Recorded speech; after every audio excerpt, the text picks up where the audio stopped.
Damian, how do you feel like you guys came out tonight? And particularly in the second quarter too, it seems like you guys got some play from the bench tonight. That seemed like maybe what you guys have been looking for in terms of production. I like the way we started the game. I thought our energy was up. We was flying around, communicating, and it was the kind of game that we need to play, especially with CJ and Nurk being out. That second group, they came out and they were sharp. They were making shots. The ball was moving. We were active in our zone, and it was the way we need to play. When they came into the game, we pushed the lead up. They brought life into the game. And if we're going to be a successful team, that's the kind of effort that we need. Shots aren't always going to fall, but it's that mentality and the energy that was, moving on the floor that we're going to need from that group. Next question is coming from AJ McCord with Coin 6. Hey, Dame. So Derek and Coach both really talked about how much the days off helped put more of an emphasis on some new defensive things that you guys are trying to do. How much do you feel like that showed up in the game tonight at the critical points? Well, I thought it was huge for us, not just down the stretch of the game, but just from the jump. We played more zone. We had more activity. I think being in that zone made us communicate better tonight. It was because you got to talk out the switches and the bumps and just moving around and being on the string. And it made us communicate. It got our activity up, and we rebounded well out of it. But I think just that week of practice, being able to tighten up things. Usually in the season, you don't have the luxury of going out and being 5-on-5 and just staying sharp while playing. And this week we had 2 games canceled, so we was able to get up and down. We was able to get our 5-on-0 in, and be active and really lock into having real practices. And I think it paid off for us in the game. Next question is coming from Nick Krupke with KPTV. Dame, congrats off the floor. Obviously a big weekend for you in life. You've been successful at raising one baby, raising 2 at a time. Seems wild. What makes you just happy right now, man? There was, I felt a lot of joy. I was happy. Obviously I've had Dame Jr. almost 3 years now, and I think I don't think I know. The thing that I enjoy and love the most is being his dad, and going home to him every night and being around him every day. That's something that I think has allowed me to be a better player, because I don't take wins and losses home, and I'm not as emotional about it once I leave the arena. And he just brings me that happiness and that peace, and that love that I know I'm gonna have regardless of like I said, whether we win or lose, or whether I'm struggling or whatever the case may be. And I think I went into it this time as an experienced parent, and bringing these 2 in, it was just a different feeling.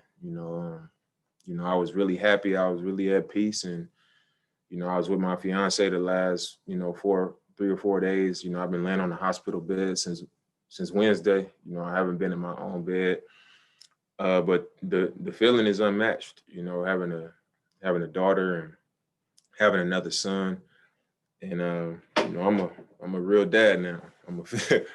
I'm a daddy now, man. But it was a great feeling. It's been a great week. And I've been in a really happy place because of it. Even though it's been draining. To be in the hospital all week and then have to come out here and play.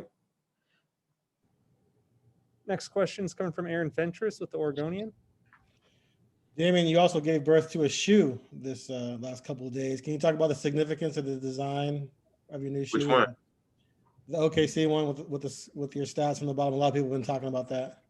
Yeah, it's honestly it's a part of what do you call it? A series of shoes that Adidas has been working on, where they're acknowledging, guys with the brand's 50-point games. So, it wasn't just my shoe. It was, other guys across the brand. I think you should be expecting, shoes from, like the D Roses and James Hardens and guys who score 50 points having a shoe, based on that night. And for mine, they chose the OKC game. And I think I've had other games to choose from, But you know,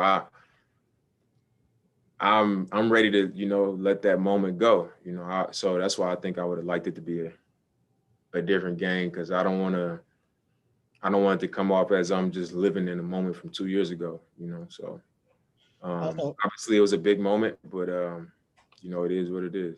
Also, Harry, Giles, and Simon has talked this week about how important this week was for them with the extra practice time to sort of build themselves up and get ready. How do you think they responded today? I thought they responded really well. You know, obviously, Ant had a really good game. He was out there for extended minutes, you know, so I'm sure that helps and allows for that to happen, you know, with the opportunity. And Harry was really good as well. You know, the numbers may not jump off the board, but I thought he rebounded the ball really well. You know, he just made a lot of winning plays.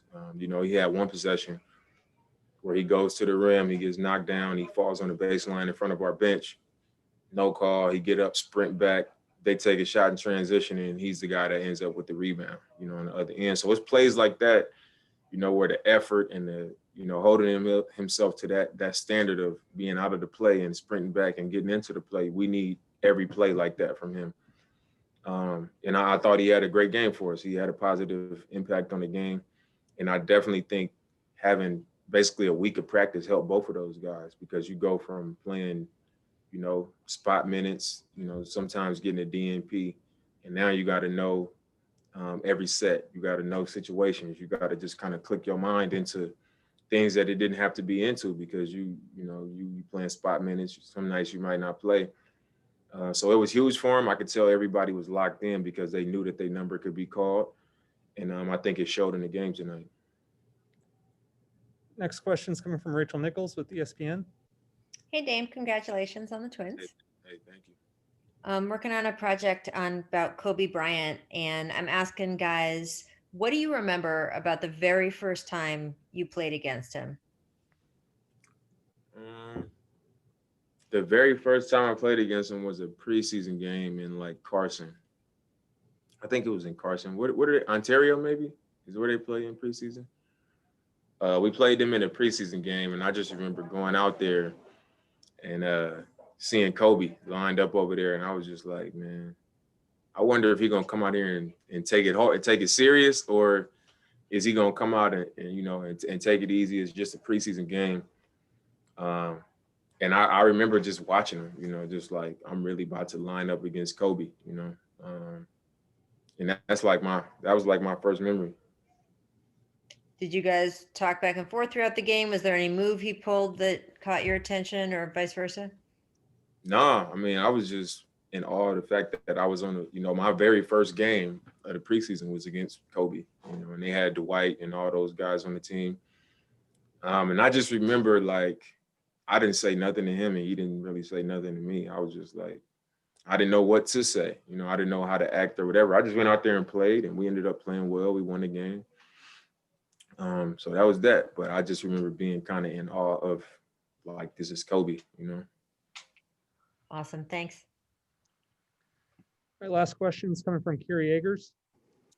Hi, Damian. It's the first time I was at the arena with no fans this season. How different has that been for you? And what are your thoughts about the atmosphere? How much do you miss the fans? Honestly, I'm not a fan of it. You know, I think when we played in the bubble, which I don't want to go back to, but I think when we played in the bubble, the environment was set up for it to feel different. You know, it was smaller venues. They had screens up. We had virtual fans. You had team personnel and a bunch of media in the building. So it just, you know, you felt some energy inside the building, and it didn't feel like we was in, you know, big 20, 25,000 arenas. And then now it just feels, you know, empty and dry, almost like a scrimmage type of vibe until you fully get into the action. I miss the fans. You know, I can't wait till we have fans back. You know, I think that's when you're going to get like some of the best basketball that we've had in a long time, because of the energy that's going to be pumped back into the building and into the games, the excitement, the momentum, like the energy that fans bring to a game is unbelievable. And I've always known that, but having to play these games without fans in empty arenas, I've never felt it more than I do now. You know, and I'm sure all the other players feel the same way.